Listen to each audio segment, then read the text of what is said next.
there is a sexual element, and because perhaps the fetishization of the doll itself. For many others, they are collector's items. And the community of people who buy these dolls and own these dolls are pretty much from all walks of life. But when you introduce the AI, when you introduce the interaction, that's when it becomes more. That's when it becomes companion-like. Dating is a really essential glue for holding human society together. And I'm worried that as we allocate our time and our resources into these ever-improving forms of entertainment, that we're deallocating it from something that actually makes us secure. Should humans be intimate with robots? The sex tech industry is worth some $30 billion a year, and it's growing. And a part of that? Robots, programmed with artificial intelligence, designed as sexual and romantic partners. Hello, everybody. I'm John Donvan. This is Intelligence Squared, and today we're debating what it would mean for humans to start dating and having sex with artificial intelligence. Let's dive in. I want to welcome our two debaters, Kate Devlin, a computer scientist specializing in AI and human-computer interaction, also author of Turned On: Science, Sex, and Robots. Kate, welcome. Thank you very much. And Joanna Bryson, professor at the Hertie School in Berlin and a scholar of AI and ethics. Welcome, Joanna. Thanks. And I also have a PhD in computer science, just to be clear. So, excellent. We have two computer scientists, which lays the ground for all sorts of jokes, I'm sure, in your lives and later on. Before we get to the debate itself and talk about this question that we're going to discuss of whether humans should be having relationships with robots, particularly of a romantic or sexual companionship nature, I want to ask, because many members of our audience might be coming to this topic for the first time, what do we mean by sex robots? What are we defining as a sex robot, and what's the state of the technology and actually the overall industry? Do you want to take a first crack at that, Kate? Yeah, I hate to disappoint people, but there's really not much out there in terms of sex robots. What we have today are prototypes that come out of the lineage of the sex doll. I mean, these are very high-end, expensive dolls, and the companies that make those, and there are only a few, it's just really a handful around the world, are making mechanized versions with some form of robotics in them. So this generally tends to be a little bit of movement, perhaps in the face, and also trying to put some AI into it to make them have a bit of a personality. So they're not commercially available just yet. And when people talk about them, they have this sort of preconceived notion that it's something like out of movies where you have a femme fatale robot or a cyborg, but we're nowhere near that. All right, thank you. And Joanne, I know you have a broader definition of the term robot. So if you can also take on the question of what is it we're talking about when we talk about a sex robot? Sure. Well, I mean, so I'm normally asked just to define AI and robots. A robot is a machine that can perceive the world, right? So intelligence is the capacity to match your action to the current context. So to take advantage of opportunities and handle threats, things like that. And so a robot is, an intelligent robot is one that perceives the current context and it takes some kind of action. So yes, indeed, I have a very broad definition of robot compared to some people, but it matters because I would say also like your telescreen, however you want to call it, the thing that you talk to and ask to turn on the radio, your mobile phone, if it's a smartphone, these are things that are already robots. They're not probably things you have sex with unless you're really into voice, I guess. And actually, I would say that that's one of the interesting things. So when we talk about the technologies to do with sex and technology, you can include AI in that as well. That is disembodied and doesn't have a physical form. So people are developing all kinds of companionship and friendships almost with these things that don't even exist in a physical shape. Why is a sex robot not just another kind of sex toy? It isn't. Why? Yeah, I would say that it's a subset, really. So it is a kind of toy. Yeah. Yeah, I'm much happier calling it a toy than a companion. I wouldn't say you shouldn't have a sex toy. I would say you shouldn't date a sex toy.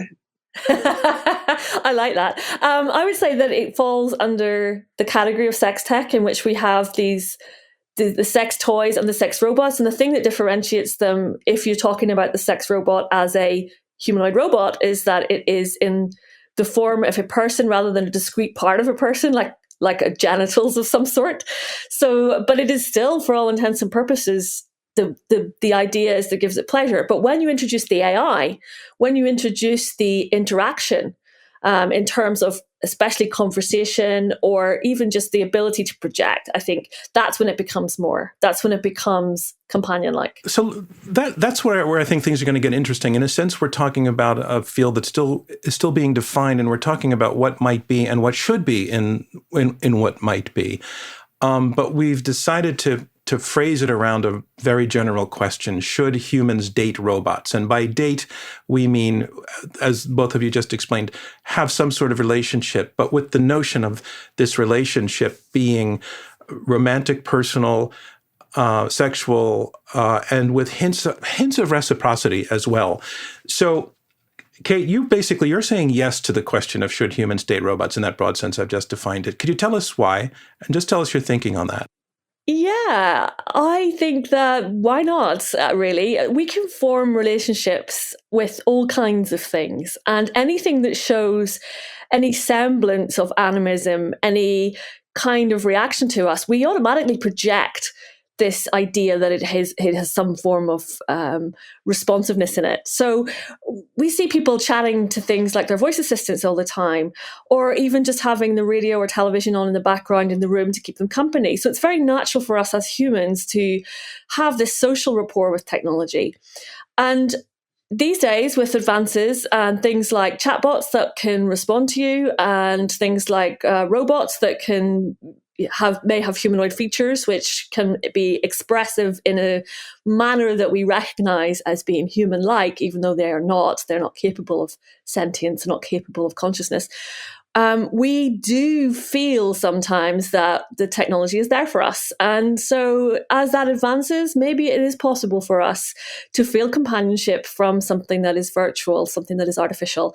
And there are already examples of virtual girlfriend experiences that people feel that they have this virtual artificial intelligent girlfriend experience, the idea that they have someone virtual to love them.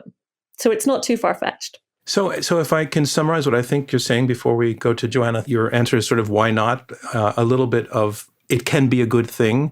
It's a thing that's happening already, and that if an individual human feels a connection and feels that he or she is getting something back from the interaction, that's a good thing. That can be a good thing. Do I have that about right? I think it can be a positive thing. I think some people enjoy that and they like the company. And I don't particularly think there's a delusion going on here. I think that people can buy into this and find it comforting. So yes. And one last question to you. Does the human user or human side of the interaction, interesting that I use the word user because I think that's maybe going to point to part of the problem, but could the human side of the interaction, does that person need to suspend disbelief? Does that person need to, you use the word artificial, have the sense that it's not artificial, or does that not really matter? I don't think it particularly matters. I think we're very, very good at switching between different social instances. And there's the code switching, which allows us to talk differently to different people depending on their status and their categories.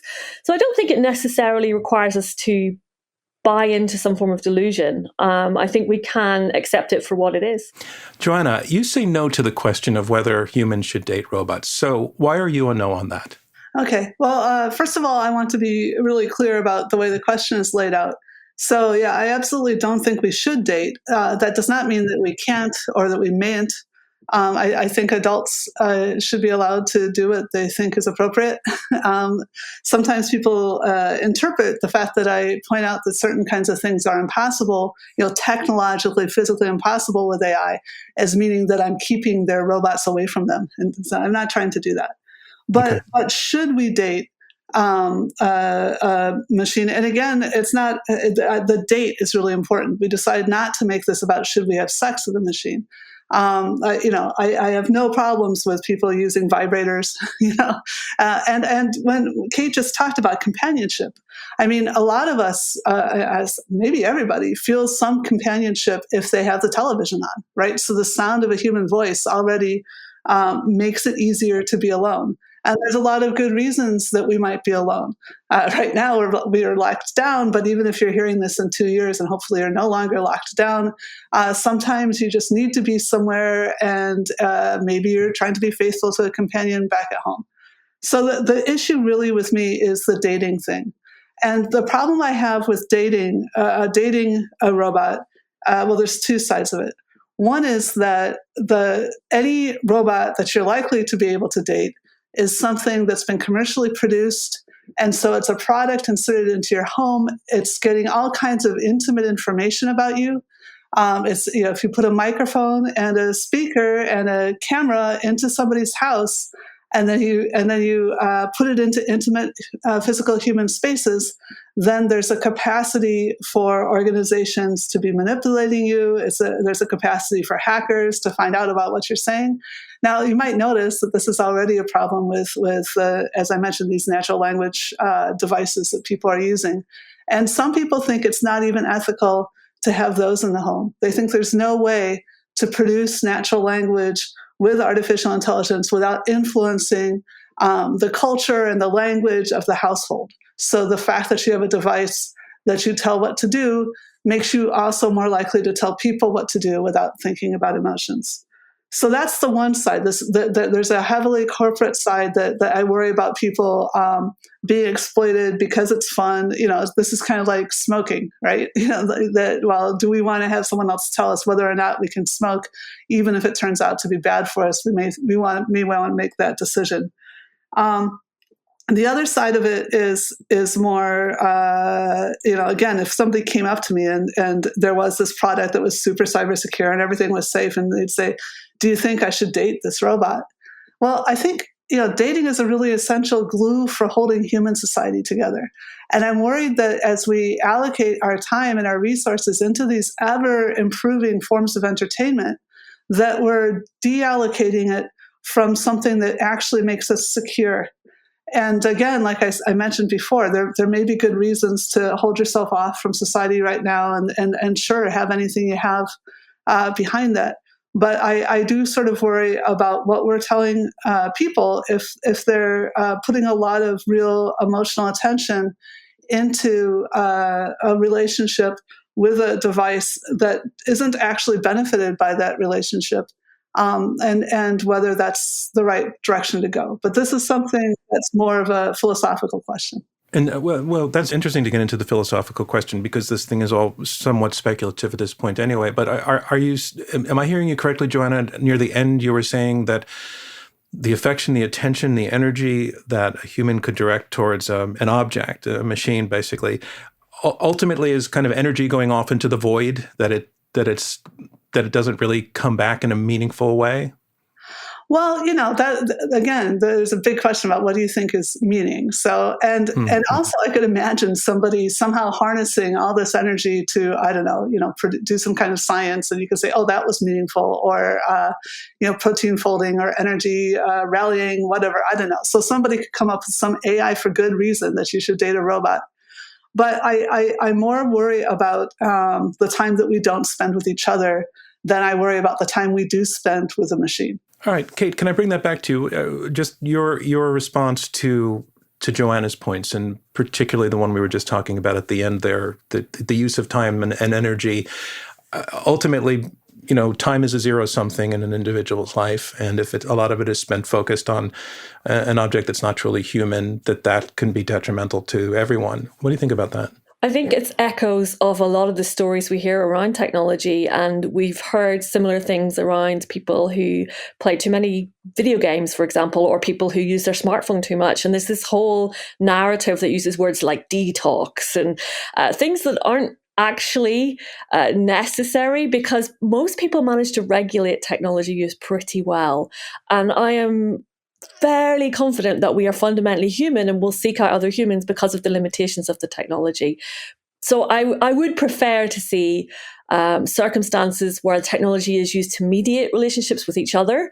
But in some instances, it may be that technology is there as a support when the human interactions aren't there. And I think lockdown is an interesting example of that. There are so many people who are living alone right now who could do with company and could do with this idea of feeling in some way cherished because they're not able to get out there and make those connections.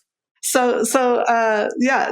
of the things. So I used to live in Britain too, and we have this. All of the phone lines are actually owned by a single company, BT, which is very closely connected to the government. And so the government espionage was, it turned out, looking at all the video traffic that was going through that, and some huge proportion of it was pornographic going between partners.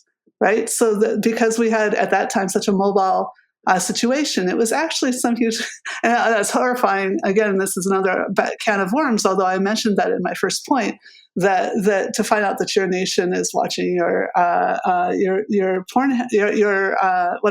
pornographic or sexual, I don't know if it's really pornographic when it's with your partner. But anyway, I agree that there are good reasons to spend time. We need to be entertained. We need to take care of our mental health. But at the same time, and yes, this has been going on. I have books complaining about the theater as this terrible time. And I'm pretty sure there were people that were complaining about books, but I don't have those. When would that be recorded? Complaining about writing things down because that was going to ruin memory. We have these sort of tech panics all the time on a regular basis. So yeah, absolutely. Yeah. But on the other hand, there's no question that society is changing. So I met a woman who was had been formerly the prime minister's wife, and I'm sorry I've forgotten which one, but she was very elderly, and it was Cornwall. I don't know if that clues anybody in. It was about 15 years ago. But anyway, she said, when her partner had originally started campaigning, and they would in British English it's called busking. It's when like the candidates get up on their soapboxes and actually argue, and they would go from community to community. They still do, but that's my point here. Nobody goes to see them. Hardly anyone. You have to be a super geek to go listen to the candidates debate in your community. So when her partner had been campaigning, everybody went because nothing else was happening. And she was talking about the enormous drop-off of political engagement, that was no longer fully democratized with radio, that the fact that you could stay home and listen to football instead of going to hear the candidates meant that you had a smaller number of people that were politically engaged. So yeah, with computer games, we all know that some people consider currently like the highest art form. It's an important, amazing thing for a lot of people. And of course, we care about our culture. But we also, every academic knows that there's a certain proportion of people that, yes, it's an addiction and they don't get out and they drop out of their courses and they don't sleep and there's all kinds of issues. So this is, it isn't just about dating. It sounds like you both fundamentally disagree on that particular kind of risk of people going down sort of a hole of attachment to an object to the exclusion of the rest of humanity. So let me move on to a different question that interests me. You mentioned at the beginning, Kate, that the industry such as it is right now kind of grows out of the sex doll industry. And that's an industry aimed, I think, almost exclusively towards heterosexual men, in which they are meant to be distracted or entertained or, just to have an interesting time with an inanimate object that resembles in some fashion the female body. And I'm thinking back to the first time I ever learned that, Japanese car makers were using robots to build cars. And I had pictured, instantly, a sort of humanoid-looking robot, standing over an assembly line, putting cars together. And I was very disappointed to see what the robot really was a series of arms and levers swinging in and out. And it looked nothing like a human being. It looked more like an erector set. No pun intended on that at all. But it looked like a machine, a rectangular machine with angles, nothing human. And when we're talking about sex robots now, I think we're all talking about that human shape coming into it. First of all, are we? Because that would distinguish a vibrator or a series of vibrators on swinging arms from the kind of sex robot we're talking about. And so are we talking about that? Is that necessarily part of this discussion? And what are the implications of that? Okay, so that's currently the form that they take. It doesn't have to be the form that they take, I would argue. Interestingly, there's a lot a lot of weird misconceptions that have grown up around this idea of the sex doll as well, which is that it is this object that is primarily used for sex. And yet, if you talk to the people who own these dolls, sex is actually a lesser part of it. So many people are owning these dolls as either companions in a way. So they will build stories around them. They will bring them into their lives and integrate them. And that sex is just a part of that. For others, there is a sexual element, and because perhaps the fetishization of the doll itself. For many others, they are collector's items, and they are used, and they pose them and they photograph them, and these are used as models.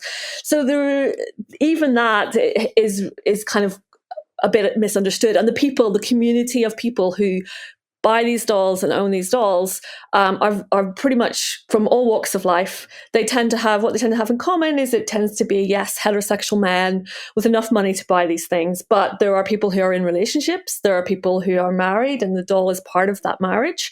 There are people who live alone with many dolls. So it really does vary.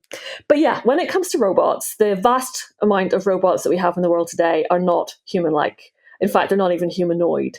I would distinguish between the two. I would say we have mechanoid robots, like the ones you talk about in the factories. We have humanoid robots that may have some attributes that we share. So perhaps they have things that represent eyes or a mouth, or they have limbs. And then you have the human-like ones, the androids and gynoids, that are supposed to look like humans. They're not even abstracted out. They're intended to look like. And those androids and gynoids, there are very few of those. Because physically, it's really difficult to make a human-like robot. It's technically very complex. It's very expensive. It uses a lot of power. It's difficult to do human actions. So yeah, sex robots at the moment are really just sex dolls with some mechanization in them. But we also have a lot of sex tech out there that's not in human form. And if you think about sex toys, often, and sex toys have been around for centuries. And in the past, maybe 2 decades, we've seen a move into very abstracted forms of sex toys as well. So we've moved from replicas of people's genitals, essentially, into these weird and wonderful and almost design-like artistic forms that you could put on your mantelpiece. In fact, I actually have them on my shelves in work. That's for work purposes. So you really do see this change in evolution of the sex toy. So why can't we look for that in a sex robot as well? So if I could come back in here, we aren't talking about sex. We are talking about companionship, and mostly when Kate's talking and dating, right? And mostly when Kate's talking, I'm going, yeah, that's fairly reasonable. Although these technical complaints I made earlier. But when she says that that people get companionship from these things, I really cringe. They get the feeling of companionship, but they don't get a peer. They don't get an equal. They don't get someone that they can learn also has needs and also has desires. So they of course, some manufacturers are building in the request for this, for example, the request for consent, things like that, in an effort to, I don't know, whether they're trying to make it seem more human or they're trying to evade responsibility for teaching bad behavior. But it isn't really the same thing as establishing a partnership. And while, as I said, it depends what you think the meaning of date is. But I have no problem with using all these sorts of toys as toys and having interesting hobbies. And indeed, some of them may be works of art. I have no problems with works of art. But I really have problems with describing these things as peers and relationships and companionship. You just mentioned, though, the notion of I think programming them to perform consent or not. That's a really interesting concept. Is that happening, and what are the implications of that being part of this process? Well, I mean, yeah. Again, if you're in the EU, then you have to consent to the web pages. I mean, you don't actually. This is not really a part of the EU law, but a lot of people are pretending it is to try to get us in trouble. But anyway, if a web page holds data on you that it shouldn't, then it has to first get your consent. And what that means is that you click on a link saying "I consent," And most people click through that without even looking at it because it's just really annoying and we're getting swamped by these things. And there needs to be some enforcement because it's clearly it's sort of a harassment that they're doing to try to get around the privacy legislation we have here. Anyway, is that consent? And then so there are literally people who are writing enormous papers about whether you can have meaningful consent between a human and a robot. And actually, this is the third AI ethics paper I wrote. So my very first experience that brought me into the AI ethics field was I was actually a PhD student at MIT, and I was working on a humanoid robot. And people would routinely walk up to me and say, it'd be unethical to unplug that. And it wasn't even plugged in at the moment. And there were other working robots because it didn't work. So that's why it wasn't plugged in. And there were other working robots around and nobody cared about them. So that was when I realized that people are overly easy to fool. And I do not have the optimism Kate has around I'm sure some people can handle it and some people can't, but I think our proportions might be different of estimate. But that's because these were PhDs from MIT and Harvard walking around being sure that they had moral obligation and being proud of generalizing from feminism and the civil rights movement to recognizing that these robots had human rights. And my attitude, going back to the male heterosexual thing, in this case, whatever your dominant race is, that if you think that a robot is as much like, say, a white male as a woman is like a white male, or a person of not whiteness is like a white male, then I think that there's been an incredible deficit in what we've been trying to do, which I guess people know in the civil rights and feminism in terms of education. Are you there suggesting that, actually it sounds to me like you're suggesting that there would be no need to seek consent from a sex robot, that it's there as a tool, and when a person chooses to interact with it, that's the person's choice, and there should be no boundaries to what it does with that, say, piece of machinery.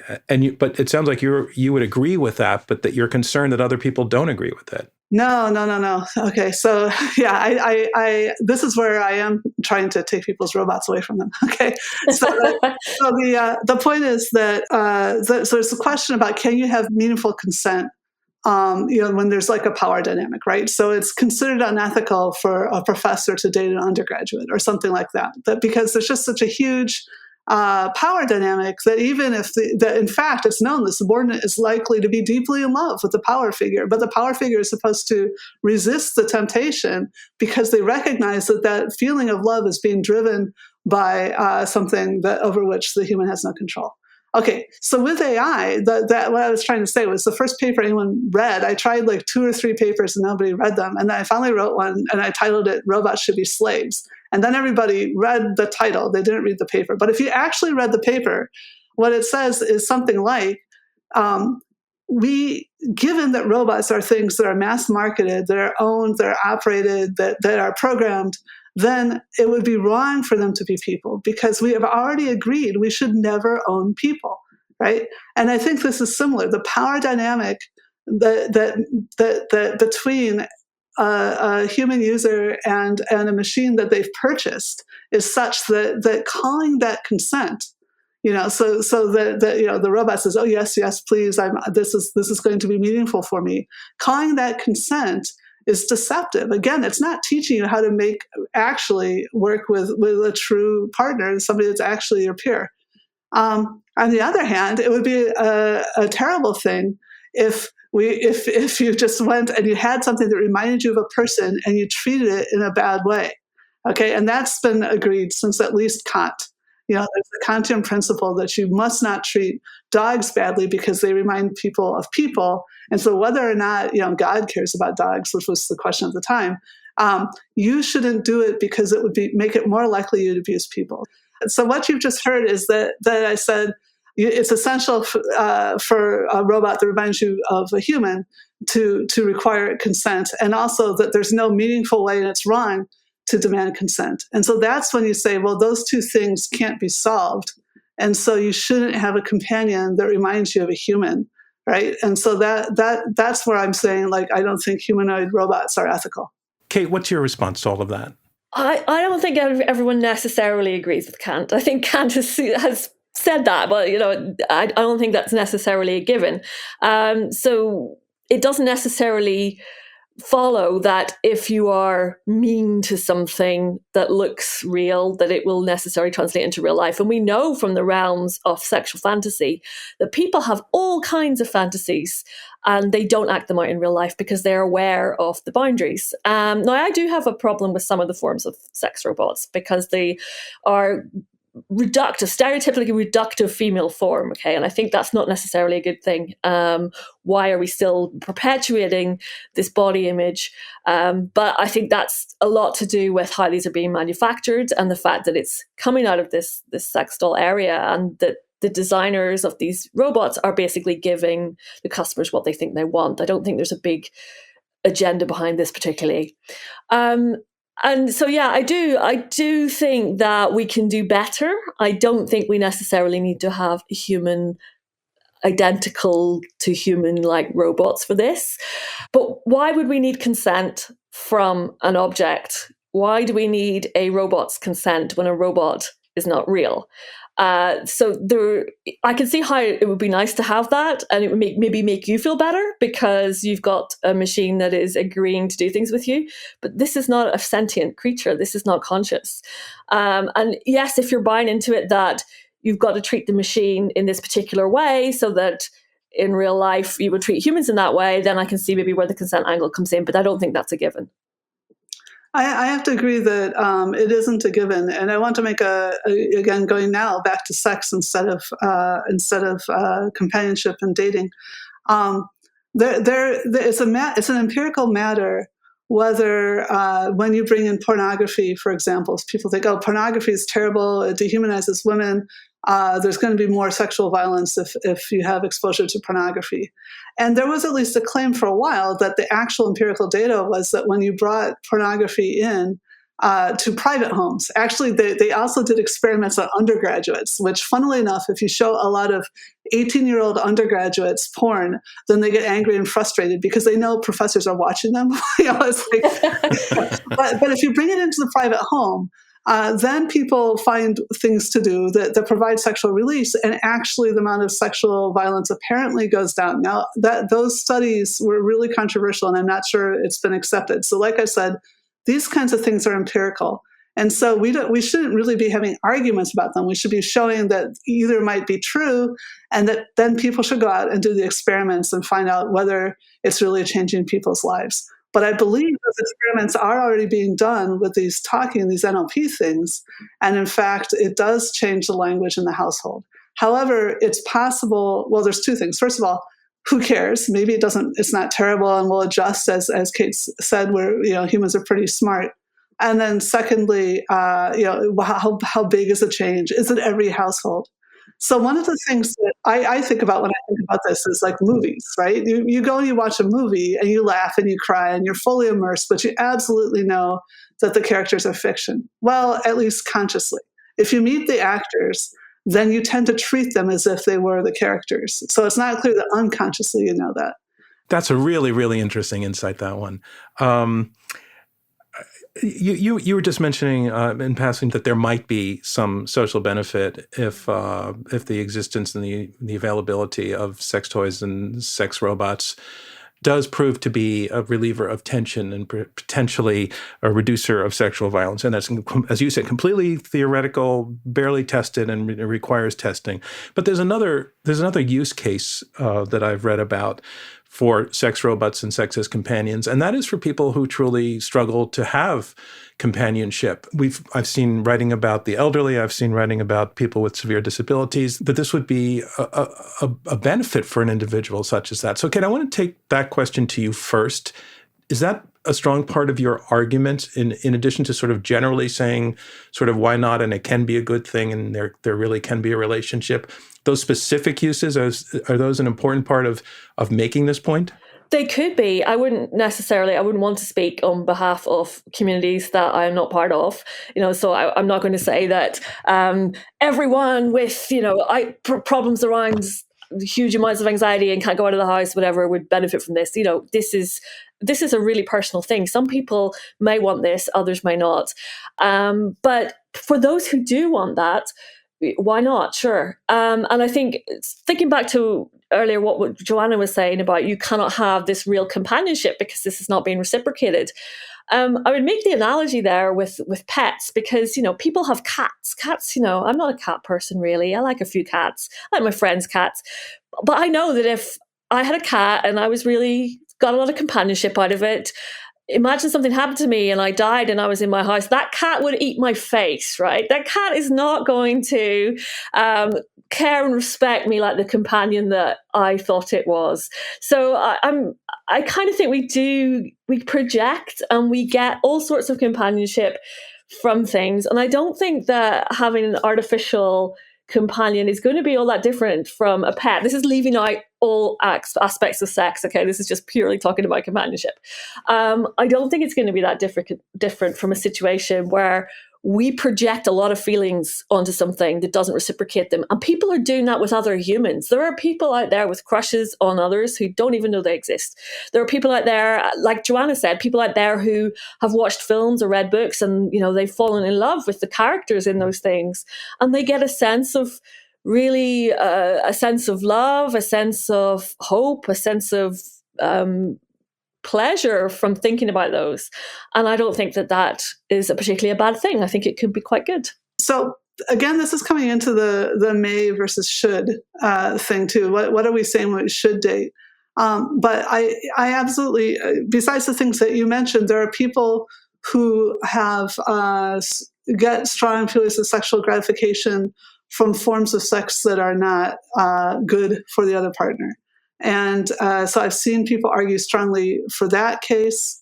And again, that's a huge can of worms because of the people who are saying, is this actually giving them necessary gratification so that they can carry on with their more conventional relationships and it doesn't actually harm anyone, or is it encouraging bad behavior? I think, again, that's empirical, but society may not accept the empirical results. But I would encourage us to, if we can.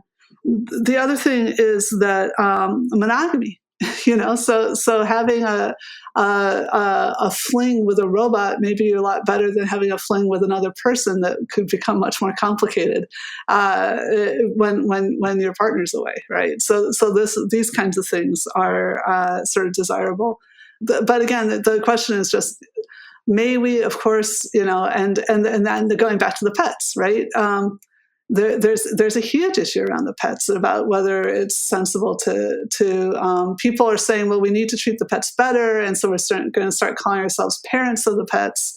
And I totally agree with Kate. There's enormous amounts of projection going on there, and then self-justification because they say that, then they think, oh, now that I've established that my pet is just like a person because I call myself a parent, then it's all right for me to keep them locked in the basement all day or whatever, the pack animals kept by themselves.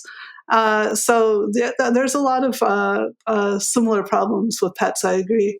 But I think one of the things about artificial intelligence is it does bring us back to questions that we had before that maybe we hadn't been thinking about as much, and it gives us another perspective on them. Well, Joanna, how about that? How are we figuring? What is AI helping us figure out about what we mean by consciousness and soul, or whatever you want to call it? Oh, whoa. Okay. I don't want to call those necessarily the same thing. If soul means anything to me, it means something like the root of ethical obligation. So people have, that we believe we have moral obligations to each other. We are moral patients. So I think that's more of what soul means to me. Consciousness, on the other hand, is about what is it that we've done that we can remember, that we have episodic access, we can explicitly describe, that we have linguistic access to. So consciousness is a subpart of all the stuff all of our intelligence, the parts of our intelligence that we talk about, and we use that part of our brain for doing planning, for constructing new plans. Now, it's not the nature of trying to construct new plans is computationally difficult and complicated. And so you tend to be very, very abstract, and you're taking risks. And you'll know this if you've ever done a sport, that they say you need to stop thinking about it. You need to practice it until it's automatic, right? So consciousness is not always the thing you want, but it's useful for certain things, including what we're doing now, for talking and negotiating new ideas. All right. by that definition of consciousness, I have no problem saying that robots are already conscious, right? Everything that you do with AI is explicit. Machines have perfect access to all their memory. In fact, I would say part of what makes machines stupid is that they're too conscious, right? So machine learning is when we're trying to compress all those episodes down into general ideas and whatever, concepts and categories. And that's what humans are super good at. And that's part of the reason that keeping everything in consciousness is useless. That's actually slows you down and makes you stupid. So actually, what makes humans better than machines is our unconsciousness. So anyway, but that you asked. Kate, I want to go back to something we touched on in the beginning, which is choices that are made and can be made about what is going to be designed into these robots when we become capable of doing it. You raised some concerns about whether it's going to be a robot that's based on some sort of especially male idea of what a woman's body is supposed to look like. There's that. But there's also, I just have the question of competence, of this performance competence of a robot. What if a robot is capable of being developed to be so good at sex that it's better than any human? And what would be the implications of that? Would that be a dangerous thing to have out there? Because then all of us would be competing against robots. I'm laughing because if you see the state of robotics at the moment, we can't even get robots to pick things up without just smushing them. I know. I did say theoretically. I think that's really a very long way off. I mean, yeah, there could be the case, I guess, but then you could make this analogy that what if a vibrator is better at giving you an orgasm than a man ever could be if you're, a heterosexual woman, and so you decide never to have sex with a man again.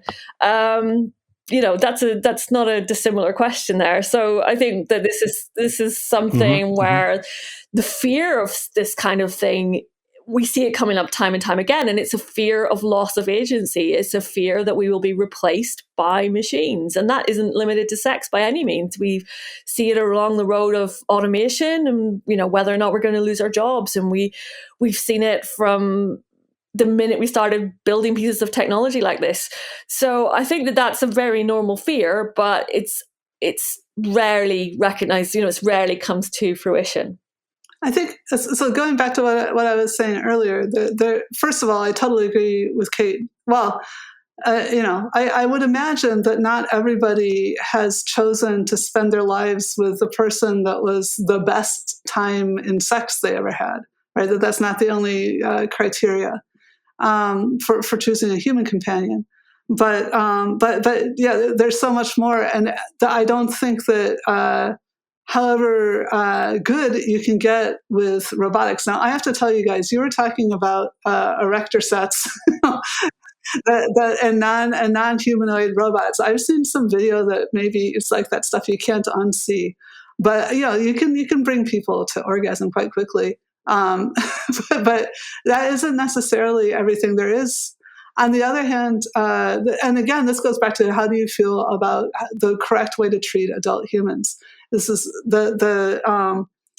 if you have less impulse, less need to get sexual gratification, will you then have the same amount of impulse to create friendships? Well, maybe you'll make even better friendships, because it isn't one of the criteria that keeps knocking you out. Again, I think I've sort of dug myself down into a hole. I have huge respect for Kate to be able to talk about this stuff without Mostly I do that through really bad puns. But I think that it's really interesting, and there is a certain taboo around these conversations, and people don't want to think too closely or talk too much about sex and technology. First of all, in academic circles, it's quite often seen as being something far too frivolous for study. And the idea being that, why would you do this unless you embed it in some kind of philosophical or health or psychological thing? But, we should think about the fact that pleasure is a big part of human life, and we don't have to isolate it in some kind of health-giving or philosophical grounded way. We can just say, it's quite nice to feel pleasure as humans. So I think that you often get treated as, oh, it's a bit of a joke, it's a bit of a laugh when people start talking about sex robots. But like Joanna said as well, this is more than that. This is about thinking of how we work as humans. This is about looking at our own thought processes, our own engagement with society, our own sociality. And that makes it a really, really fundamental part of our lives. Yeah, I don't think anyone would ever call sex frivolous in academic. Maybe like if you're in some down some rabbit hole, some one of the disciplines. But now that I'm in a social science institution, sex is not frivolous. But on the other hand, yeah, when you say sex robot, then some people like, oh yeah, they think it's a joke. So let me ask you one final question. Since you're both at the cutting edge of thought about this, and you're both computer scientists, and you're working with artificial intelligence and these ethical issues, and looking a little bit forward for us, can you each take a moment to where you think we're likely to go? Spontaneously, let me put it that way. If nobody steps in and tries to control anything, where do you think industry will be taking this in the next 10 to 15 years? What will we have in terms of sex robots? And Kate, why don't you go first on that? Okay, I don't think that we're going to see the mass marketization of human-like sex robots. I think it's incredibly niche and a difficult thing to build, and not necessarily a big demand for that kind of thing, for that specific sort of high-end human-like gynoid robot. However, that said, I think that the virtual companion is likely to become more and more common. And that could include the virtual love and sex companion. And that might be disembodied through AI. It could be virtual through things like VR. And if we look at what's happening with conversational AI, with things like Siri, Alexa, Cortana, the companies, Google Assistant, the companies behind those are looking at ways of giving them more personalities, to give them that actual human-like attributes. And that's a big thing, because people become more invested in them then, and that's a seller. That's that's a way of them marketing. So I think we will see more in terms of conversational AI. I think that it's not there yet. You can pretty much tell after a short conversation that you're talking to a chatbot, but these things they get pretty good if you're stuck in quite a narrow domain. And so I think that, yes, that we will see more of that in the future. And it may be that we have these virtual friends. And your view on that is still pretty sanguine. I mean, I think that we adapt well. If we look at all the technological changes we faced, we have always, as societies, adapted. It's always, the fear is always greater than the reality. We adapt pretty well. So I think that would be. Joanna disagrees. Yeah, no, definitely we have made mistakes with technology, and we've had to roll them back. Chemical weapons have been outlawed.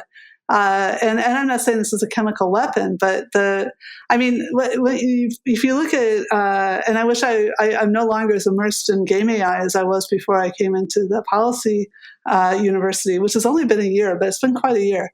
But so having more relationships with the game characters is something that people I know have been pushing for. And again, it's just a way to make you feel yourself feel better about the time you're spending on the machine, and which is a special case of feeling better generally. I agree that I don't think you'd ever get to a point where you would have the same fullness of relationships as you do with somebody who is more or less matched with you. Although you can get these. This supernormal stimulus, and you can get therefore unrealistic expectations that make it harder for you to form a life partnership, and that is an issue that we have to look at. There may be that there will be places that will just totally ban human-like AI. Possibly there may be households or religions or something that just decide it's not good. Depending on how it goes with the whole surveillance capitalism, all that stuff, we could actually find some societies with no digital artifacts in the house at all in 30 years. It's very hard to predict the directions we're going to go. But I would assume basically that it would continue carrying on from the game characters, and that the people who can handle this, maybe they will actually learn better relating skills. I'm certainly one of those semi-autistic people that's taken me a long time to get the hang of understanding how other people work and stuff. So I could imagine having all kinds of really useful guidance through play that would help you actually form better human relationships. Or Kate just mentioned this, but one of her specialties is this use of AI and robotics as a conduit between lovers. That could absolutely happen, just like we have massively multiplayer computer games. So, I just want to say this. I think anybody who saw the title of this debate, whether we should be dating sex robots, and was expecting titillation, maybe you're disappointed. I hope that you are actually really enthralled and pleased by the sophistication of this. It did get philosophical, but really, really got interesting. Thanks to the two of you, Joanna and Kate. So I want to thank you so much for coming on and having this debate, and doing so in a way that was so civil and informative, and really, really to make it interesting. So Kate and Joanna, thank you so much for joining us at Intelligence Squared, Agree to Disagree. Thank you. You're welcome. Thanks, everybody, for tuning into this episode of Intelligence Squared US Debates, Agree to Disagree. Our debates are generously funded by listeners like you and by the Rosencrantz Foundation. Clea Connor is our CEO. David Ariosto is our head of editorial. Amy Kraft is chief of staff. Shay O'Mara is consulting producer. Jennifer Zelmer is our senior researcher. Damon Whittemore is our radio producer. Robert Rosencrantz is our chairman. And I'm John Donvan, your host, saying thanks so much for joining us, and we'll see you next time.